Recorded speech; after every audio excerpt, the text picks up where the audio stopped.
Okay, hi. Time to wake up. Okay, I'm essentially going to look at how brands can be built and have been built using social media, what's going on. Through the course of the day, you will have seen a lot of numbers, stats that will come at you. So I'll actually gloss over some of them. I'm going to skip some of them. But look at this, the set of slides that follow, not so much as users of social media yourselves as individuals, but as potential practitioners, because you're going to pass out, you're going to get into jobs where some of you will use social media to actually market your services or brands, and what can we get from there. So this is what Thumbs Up meant some years ago. This is what it means today, and that's the transition we've seen. What Professor Chaudhary also said. It's a big shift that's happened. Today when I say this, nobody thinks of Thumbs Up the drink. I say this, it means Facebook, straight. Even if you're not on Facebook, you know that it means like and whatever. And some point in time, Facebook will bring this. It's going to happen. We know that. We also know that as far as India is concerned, the penetration of social media is growing. Number of users are growing. The time we are spending is crazy. The amount of time is like Sandeep said, in the morning you wake up, the first thing you check is, I posted a picture last night, how many likes did I get? Did I get any comments? Forget email from office. The first thing you want to actually check is what happened on your Facebook timeline overnight. The number of people accessing it from the mobile, and these statistics are already dated. By the time you put them together, present them, the numbers have changed, And it's completely crazy. But there was a time when if you left home without your wallet and your house keys, you would be worried. Today, as long as you have your phone on you, you're okay. It doesn't matter whether you have your wallet, doesn't matter whether you have your keys, nothing. As long as that phone is there, and there's a phenomenon called nomophobia, which is no mobile phobia. So if I don't have my phone with me and I can't feel it, touch it, see it, I'm constantly checking my pocket, it's called nomophobia. Look at the impact that the internet and social media in particular has had on shopping. There used to be a time when I started out in advertising a long time ago. It was a very simple process. There was a stimulus. You saw an ad or a campaign. It was a stimulus. Your first moment of truth was when you actually went into the shop, interacted with the brand. Your second moment of truth was when you brought that brand home, let's say a camera or a fridge or a packet of detergent or a chocolate or whatever, and you interacted with it. There's something called ZMOT now, which it's a Google term. It's called zero moment of truth. The zero moment of truth actually happens before. And there is something called ROPO, which is research online, purchase offline, or research offline, purchase online, and both work. So in the case of when I was with India Times and we were doing a lot of work on India Times shopping, this was 2006 and 7. The largest single category that we sold online was not mobile phones. It was washing machines. IFB washing machines used to be sold online only through India Times. People would go into a shop, check it out, check out the features, do their homework, find out the price, then come to India Times shopping, buy it because it would be slightly cheaper and it would be delivered. That's research offline, purchase online. Now look at the ulta. You want to buy a cell phone. You do all your reviews. So if Nokia has launched the new Android phone 2 days ago, research has already started online. I may or may not buy it online. I may go to a store because I still trust the guy to transfer my data. It's a big switch if you're moving from one manufacturer to another. So I will buy it offline, but I've done my research online. That's what is happening today. E-commerce is growing like crazy, and we know that. We know how every one of us today, picks up stuff. Amazon has entered India in a big way. There is a friend who works with Amazon in Bangalore. Her job is to make sure that every single CD that was ever released should be stocked and available on their store, even if it's only one copy. So she's actually gone back to recording companies and gone back to the 60s when there were no CDs and said, cut a CD, even if it's 2 pieces, but I want them. So that if somebody searches for it, they should find it on Amazon. They should not find it. And once you buy that one CD, Amazon considers you a customer for life. They will then market to you.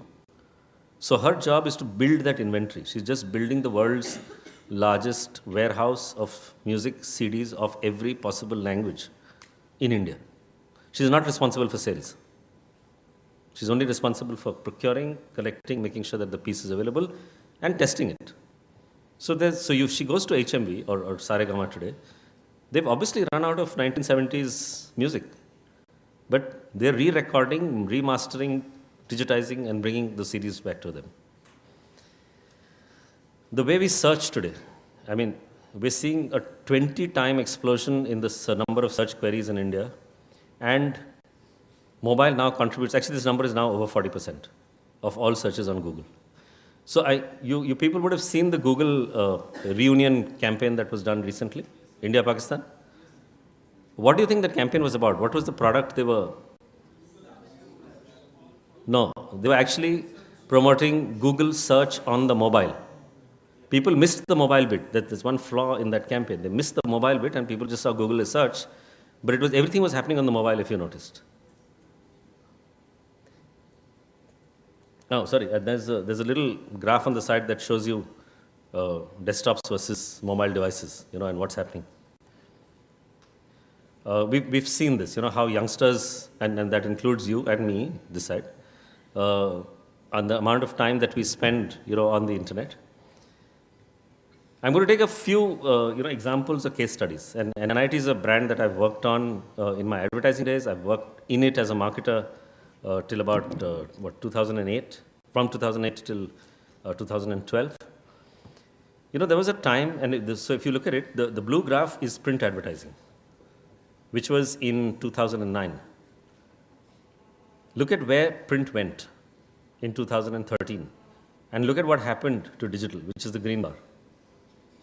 Now that's because the audience, which is an 18-year-old moving out of school and into college, has changed his media habits. So have his parents. And it's a big shift that's happened. So NIT may not be as large an advertiser as, let's say, Unilever, but in terms of sheer distribution of media weightage, in digital it is very, very high. And it's growing every year for them. So that's why you hardly see any NIT television campaigns. You don't see print ads. If you talk to somebody 20 years ago, NIT created stunning print campaigns. There are no print campaigns, hardly any print campaigns today, because the audience has moved. So in many ways, digital and social media have become a marketer's dream, because you can sharply target, you can identify your audience, time of day, you get into conversations, you do all of that stuff.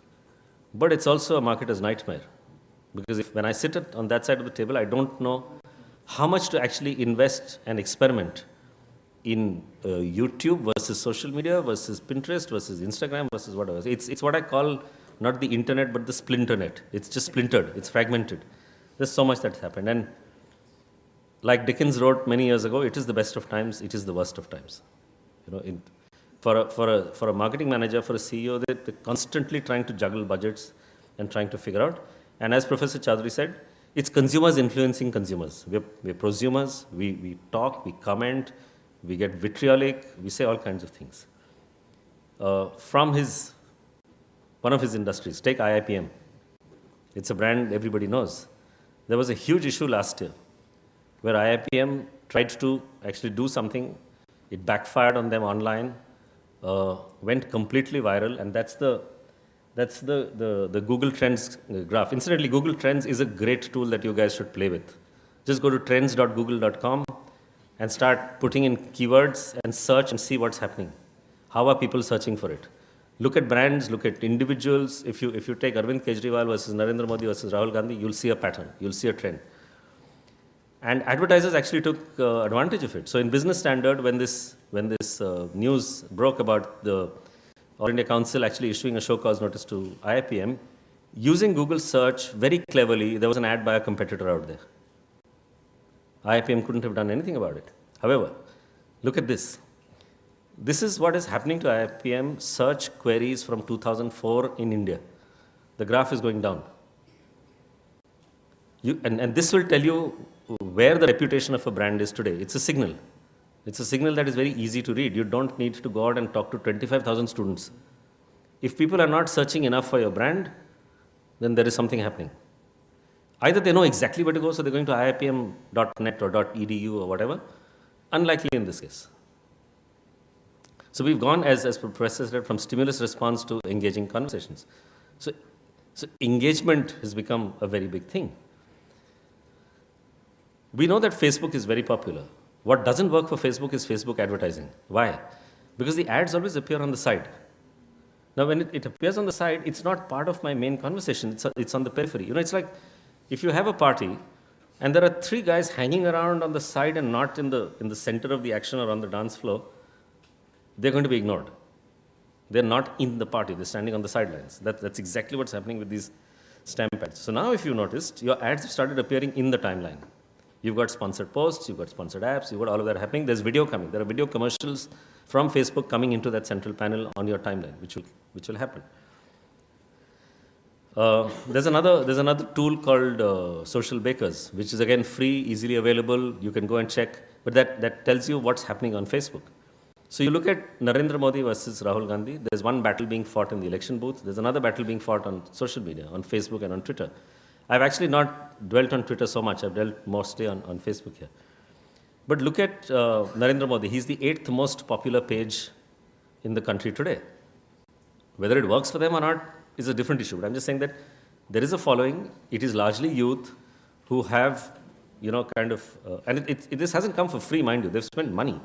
They've advertised, they've promoted it. It's been an aggressive campaign that's led to it. This is a cut of just to show you what the Social Bakers called society, which includes politicians and other things. So there is 1, 2, 3, 4. There are 4 from the BJP which are in the top 10. There's Narendra Modi himself, there's BJP, there's Vasundhara Raje, there's Narendra Modi for PM. I'll skip some of this. Okay, I'll show you an example. No, but it's okay. So last year, in the US, the Super Bowl is huge. It's big. It's the biggest. It's our equivalent of the IPL finals, I suppose, or even bigger perhaps. Brands actually wait for the Super Bowl to break their main campaigns because it gets them the maximum visibility, gets them the maximum buzz. Now look at this. This is what happened, and some of you may have seen it. Forget Coke, forget GoDaddy, forget televised ads. The Oreo has become the star of Sunday's Super Bowl advertising thanks to an extremely steamy tweet. This is it. During the game's blackout, Oreo put together this blackout-themed ad and tweeted it. By Monday morning, it had almost 15,000 retweets.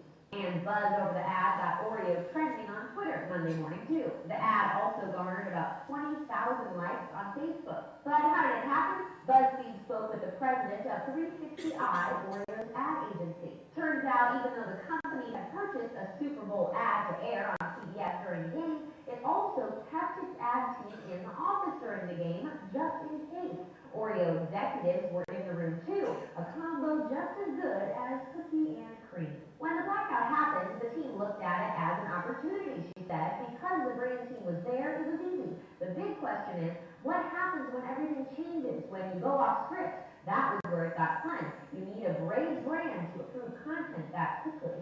Many applauded the ad idea, saying this proves digital is the way to go for advertising. It's cheap, flexible, fast, and creative. The Wall Street Journal even says Oreo culture jacks the Super Bowl, potentially starting a wave of real-time reactive advertising. So what happened? There was a power blackout, completely unanticipated, unprecedented. It is just a coincidence that Oreo's digital agency and the client happened to be in the same room. Somebody came up with the idea saying you can dunk it in the dark. They put this out as a photograph on Twitter, cost them nothing, and it just went viral.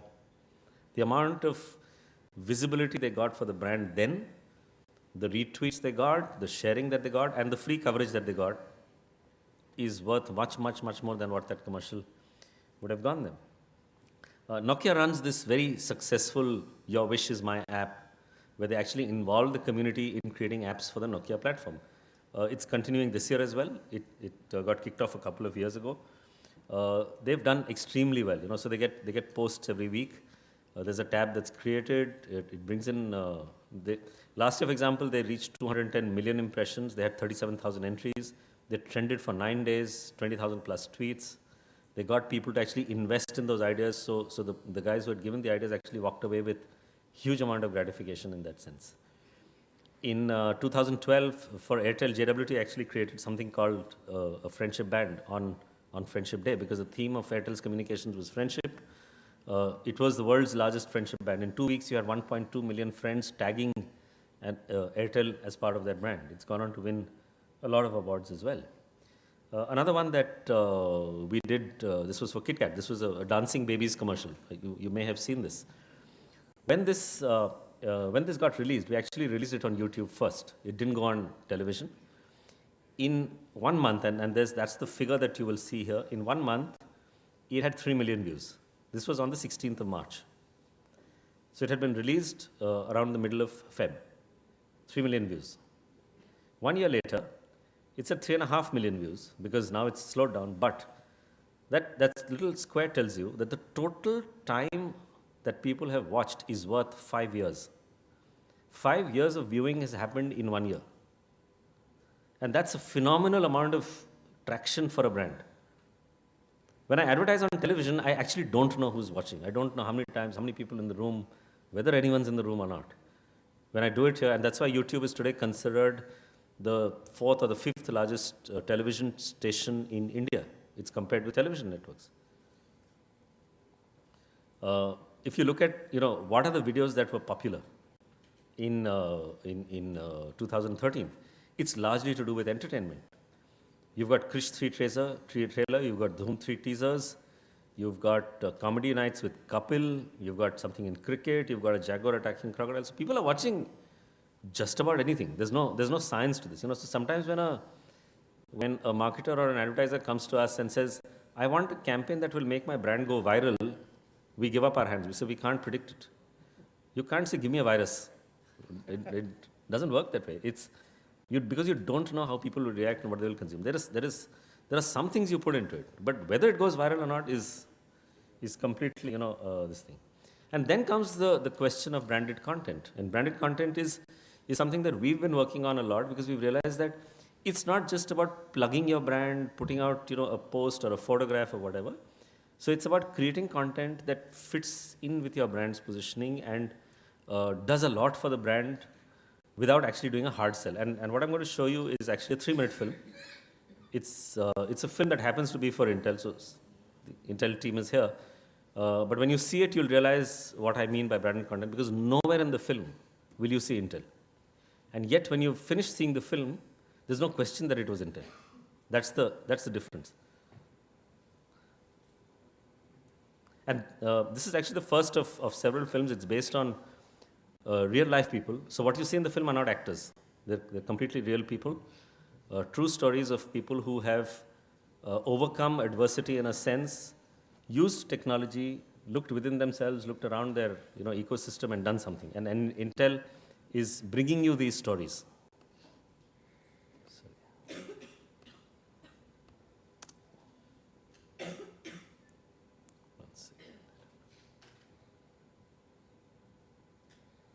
One second. I'm sorry, I think.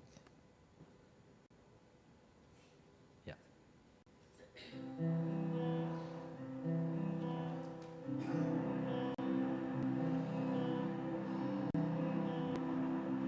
लोग धरावी को slum बुलाते हैं and बाहर के लोग ये भी बोलते हैं धरावी में पॉवर्टी है, क्राइम है, गंदगी है.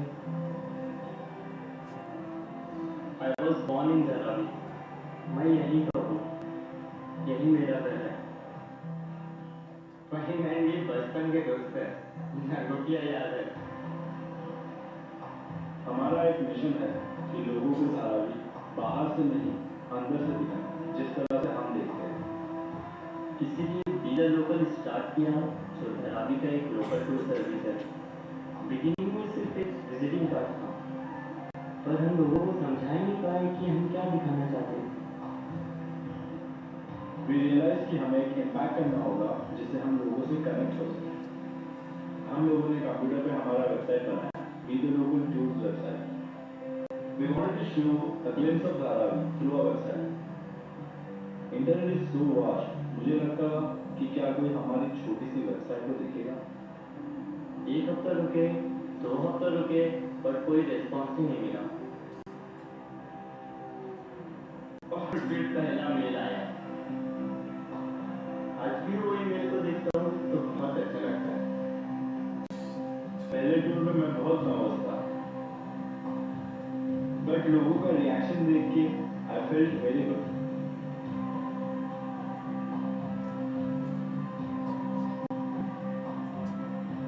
हमारे यहाँ जब विजिटर्स आते हैं तो उनको यकीन नहीं होता है कि एक स्लम में इतने सारे इंडस्ट्रीज हैं, सब एक साथ। We started getting more and more emails, and people started contacting us from all over the globe. जब लोग यहाँ आते हैं तो कुछ और एक्सपेक्ट करते हैं। जब वो सरप्राइज हो जाते हैं तो मुझे बहुत खुशी मिलती है। एक कंप्यूटर से शुरू किया था, आज खुद का एक छोटा सा ऑफिस है। Today we have 10 guys, college-going students from Ghana. The money which they earn, it helps them in their education. They also get an exposure of the world. अगर लोगों को कुछ दिखाना है तो टेक्नोलॉजी से पूरी दुनिया के साथ शेयर कर सकते हैं, क्योंकि टेक्नोलॉजी ने दुनिया को बहुत छोटा बना दिया है। In many ways it has become like dharam, सब एक दूसरे से कनेक्टेड है। जब मैं छोटा था, अम्मी जो है अपनी सारी कीमती चीज एक छोटे से टीन के डिब्बे में छुपा के रखती थी। घर अभी भी मुझे वैसा ही लगता है। इतने सारे अमेजिंग लोग एंड चीजें एक छोटी सी जगह में सब साथ में। इसीलिए जब टूर एंड होता है तो लोगों के चेहरे पे हंसी होती है, क्योंकि उन लोगों ने कुछ नया देखा है। रवि को वैसा देखा है जैसे मैं देखता हूँ, बाहर से नहीं, अंदर से।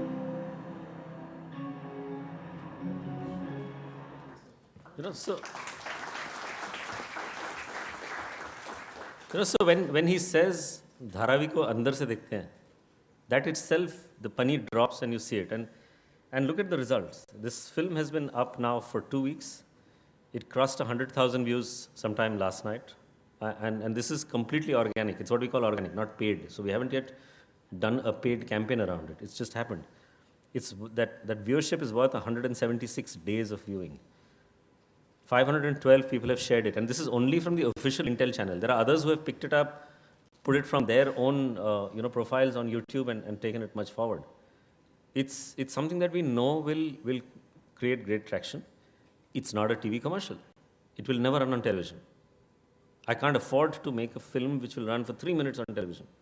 And we don't want to also, because we know that the engagement here is better, the audience is better. My reconnection, my engagement with Intel happens much better. But sometimes, and I keep saying this because I wear double hats. When I'm working, I'm completely into this space, and you're dealing with so many things on Twitter and Foursquare and phone and the iPad and all of that stuff. But I have children, and I tell the children, so they're 13 and 14. They're teenagers, but they're also what we call screenagers because they spend too much time on the screens. So sometimes I say just sit back, pick up the paper, have a cup of tea, and switch off. And I actually run workshops for kids in schools, in classes 3 and 4, saying don't get onto the internet. It's still too early. Wikipedia is not the best source of information. Don't get onto Facebook till you're 13, all of that stuff. It's going to be a tough call, so it's not easy. I just want to end with one gimmick, if you want to call it. So this is a sentence that you can see. So you can read it as God is nowhere, or you can read it as God is now here. And that's the truth with social media as well. Thank you.